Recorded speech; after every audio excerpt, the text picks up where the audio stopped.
Welcome back to അപ്പോൾ നമ്മുടെ കോളേജിൽ ഇന്ന് നോമ്പ് തുറയാണ് ഗൈസ്. അപ്പം ഞാൻ ഇന്ന് ഒരു ചലഞ്ച് എടുക്കാൻ തീരുമാനിച്ചു. അതായത് വൺ ഡേ നമ്മൾ നോമ്പ് എടുക്കാൻ തീരുമാനിച്ചു ഗൈസ്. അപ്പോൾ നമുക്ക്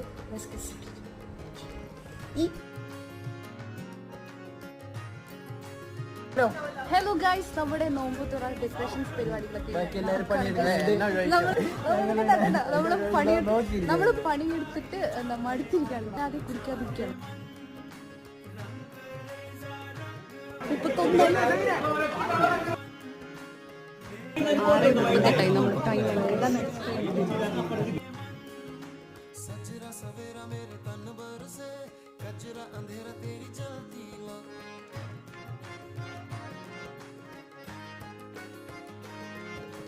सजरा सवेरा मेरे तन बरसे कचरा अंधेरा तेरी चलती लो कतरा मिला जो तेरे दर पर से ओ